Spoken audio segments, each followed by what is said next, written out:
Joining us now, ladies and gentlemen, is a NCAA champion, a man who is a second lieutenant in the Air Force.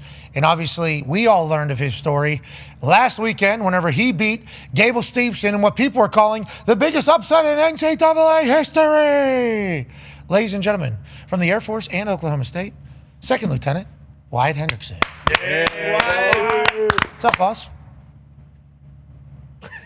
How you guys doing today? Great, buddy. How are you doing, brother? How's life as the champ? Man, it's been awesome. I mean, Stillwater has just been so supportive. As soon as we got off the plane, the town was here to greet us. We were going to the softball games, going to baseball games. And, I mean, just having a town like this, it just shows how deep the legacy runs here at Oklahoma State. I mean, we've got fans from, the past 40, 50 years that have been supporters of Oklahoma State University. And, I mean, that's still running rich. And, I think Oklahoma State's on to, we're picking up something special again. Obviously, Magic Man's in town. This was just the first year, but we got high goals going forward. Okay, I love to hear that. And every time I watch Matt Madness, I think about how electrifying the environment is. What was it like in the building there in Philly? And you guys were billed as the main event. You guys won on last, especially because of everything that Gable has accomplished. I think he's become must-watch television, whether it's because people are massive supporters or he has people that are pulling against him at this point because of how much success he has had. What was the day like leading up to, and what was the arena like as you were out there? What a moment for you and your family, obviously. Congratulations on it all. Thank you very much. Yeah, it's been a long time coming. I've been wrestling for 19 years, so having a moment like that, celebrating with my family, it was awesome. But leading up to that day, even during the tournament, I don't like watching the tournament. I like to kind of stay in the back and focus on myself.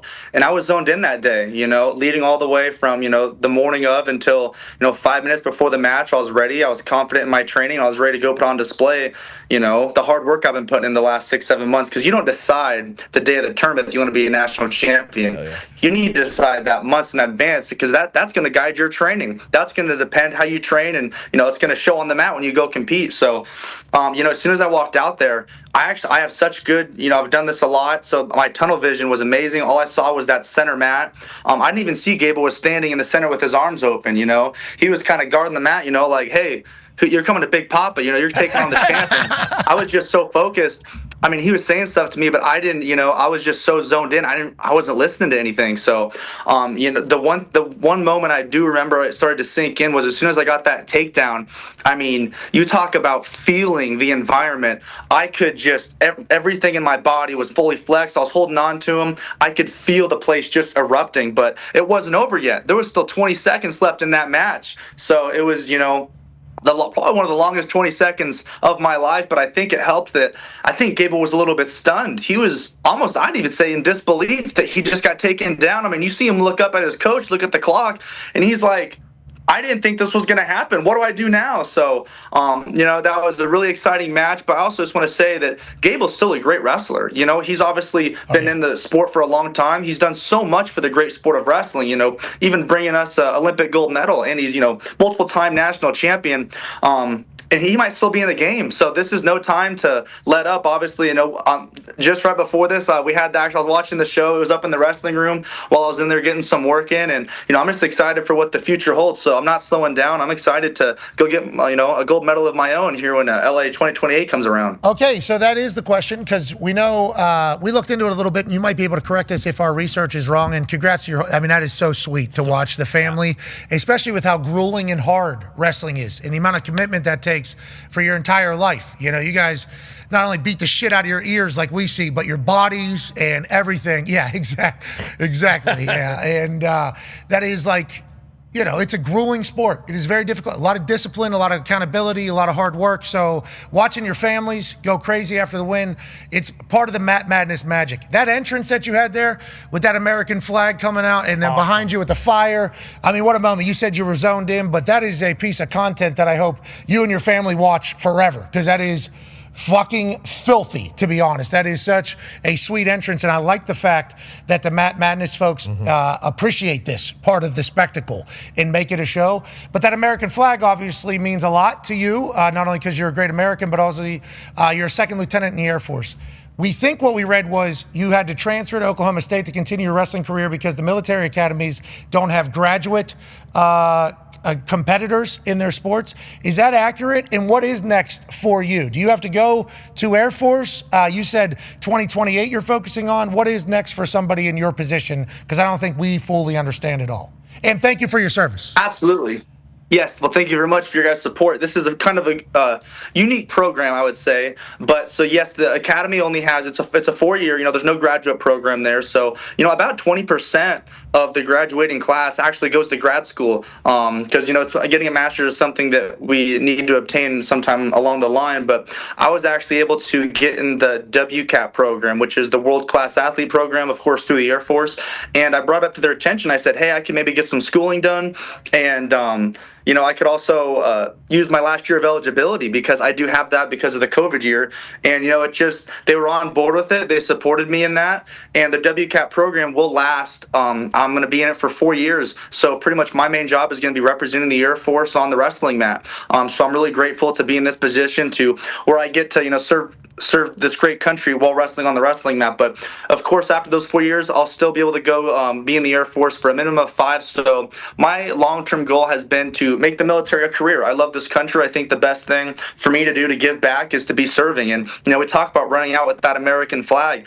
I'm serving under that flag. I love this country. I got in the service for a reason. So I think bringing that to the attention of everyone, I don't feel bad for that at all. I think some people are like, it's most common to see that when you're a world champ or Olympic champ, and I was a U23 world champion, so I've known what it felt like to carry that flag. And I think even though we're doing it in other countries and worlds, I was like, why don't we bring that back? Pat Glory did it a couple years ago. All the feedback on that was great, and I was like, hey. You should not feel bad about it at all, brother. You should not feel. If you heard any negative feedback, you're A-okay with us. We're telling you how awesome it is. And the World Class Athlete Program, obviously that's for the next 4 years. You're just going to be preparing for Olympics there. Is that goal in representing the Air Force in the Olympics and getting a gold medal for the Air Force in the Olympics? That'd be a big deal. That's mindset now. Absolutely, yeah. Obviously, it feels great to fly that flag here, but LA 2028, that's also going to be here, so that'll be exciting. In that moment, I can only imagine comparing the clips years from now when I'm in LA and I got that American flag around my back once again, and it's just that's the ultimate goal right now. On that note, you had a couple people in the building for you, and the alleged rumor is. Maybe Commander-in-Chief wasn't supposed to stay the entire time and leave, but he heard you were at the end. He said, one of my guys is at the end. Tone has a question for you. Yeah, Wyatt, did you know President Trump was going to be there? And was there any extra pressure knowing he was going to be there for that final match?